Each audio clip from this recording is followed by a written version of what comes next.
Yeah. So, we're back with the Expanse. This is Robert Smirking Gun Reviews.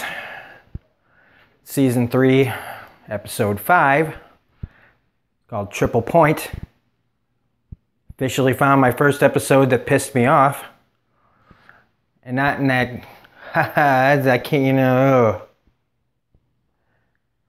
wow. The episode was really well done. Everything was visually stunning. Acting was great. The writing was great. But this episode pisses me the fuck off. I don't want to sound like a spoiled baby, but...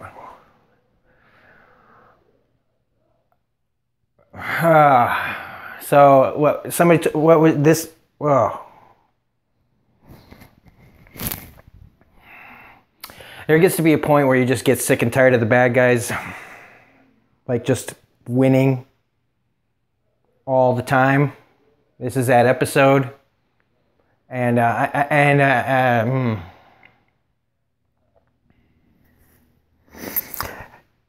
know that it's not all going to be like this. I know that it gets there, other episodes are coming and other things are going to happen, but they jammed in so much shit that pissed me off in this one episode as far as just a viewer. Like enjoyment, entertainment. I was not entertained. I spent the whole episode just pissed off.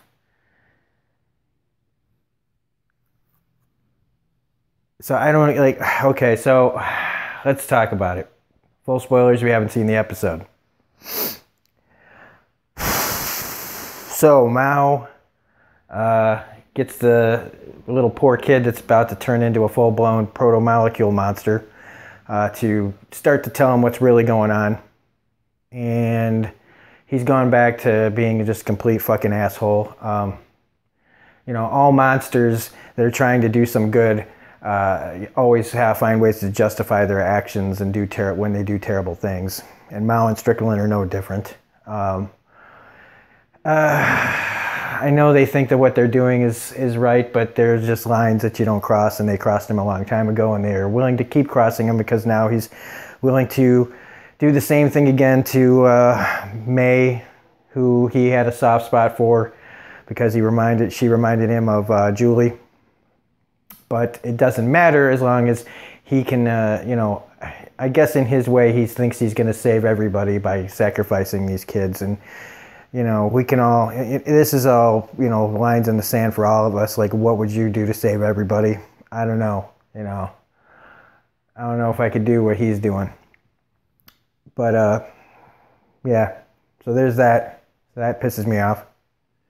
Because I thought this was going to be, I mean, it's only 43 minutes long, so I guess you can't expect too much. And they have all these, they have scenes where Nagata and Holden have to have their 2-3 minute long scene about, I had a kid and blah, blah, blah.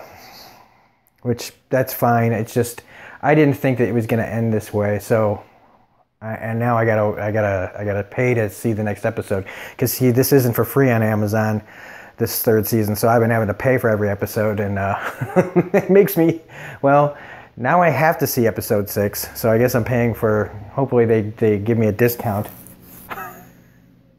to get to the next episode. So, Eversarala at least comes clean with Holden. And Holden tells that to Nagata, and they have their little moment of stuff. So, look, this is not going to be the best review because I am just hot and bothered right now.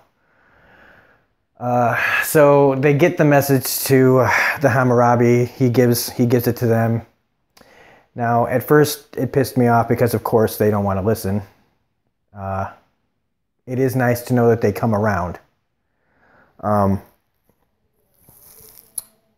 the whole thing that's going on the ship, on the Agatha King, where they plan on doing the mutiny, but they fucking wait too long.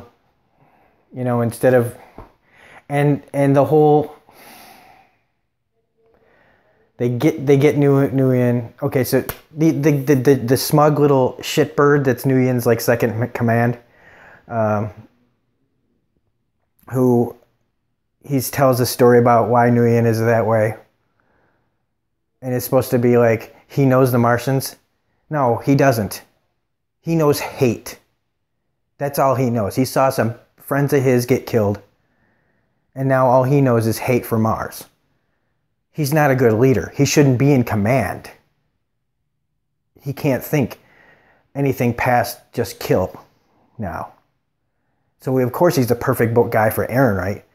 The guy who'll shoot first and ask no questions later. And then, you know, they give Souther the attempt to like, hey man, we can take the ship, but no, we have to make sure that the information's good. And I know that's smart. You don't want to go off half-cocked. But as soon as he got the message from the Hammurabi, it was already too late. And he gets confirmation from Katyar. And it's already too late because Snidely Whiplash, the fucking little assistant of Nguyen, is already up his ass. You need to come with me. If I'm Souther, man, just smack the kid and take the gun from the soldier and beat the shit out of him. But no, we gotta walk all the way up there and wait for a real tense moment so that everybody, you know, tries to get the upper hand on Nguyen. And so they do for a second. And then they do a double switcheroo. Ooh, and then they get the guns taken from them and they shoot Souther. Ooh. And then you got Nguyen who blows up one of his own ships. What I did like was the whole thing with the map and them like wondering what each ship is going to do. It made me think of like a submarine movie like Hunt for Red October, where they're all out there waiting to see what everybody's going to do. They even talk about like solutions, like firing solutions, kind of like submarine torpedoes. That was cool. I did like that because it really was like a submarine movie for a second. But then everybody starts to like mutiny on the other ships. Not all of them, but then Nguyen blows up one of his own ships. Why? He's just one guy. If you shoot the guy in the fucking head, it's over. But everybody's too much of a fucking pussy to do anything. The little fat guy on the like doing the comms is, okay, boss. And so then they do another switcheroo and they get the guns back again, and then everybody gets shot. And except, you know, Nguyen's still walking around, and then he's shooting people on the ground. And at least the Hammurabi, who's saying, you know, let them shoot each other. Let them shoot each other, to, you know, and then offering help to anybody that's the UN fleet that needs help.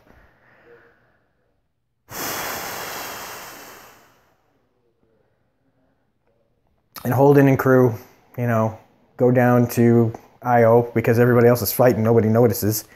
And just as they're about to break in and stop Mao from injecting May, fucking Nguyen decides to fire all the proto-molecule monsters off of Io to, I guess, everywhere. I don't know that yet. I got too enraged to even think about where they're going. I assume probably on the other Mars ships maybe. I don't know, or just other planets. Mars, maybe all going to Mars. I don't know. And that's the end of the episode. And it's just all bad guys all day long. And I knew, I've said, you know, it's probably going to get bad. But not this bad. And I did not care for all the mutiny switcheroos. I did not think that was good writing. I didn't. I thought that was just stupid. If it's in the books, then I can't say anything, you know, about it. Because at least I can say it's accurate. But I did not personally like that. I don't need the good guys to necessarily win.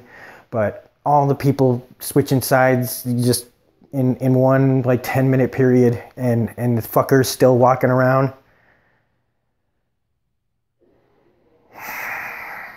I know it gets better. And I don't mean story-wise. I mean, I know the bad guys aren't always going to be on top. And it, like I said, everything visually was awesome. The acting is good.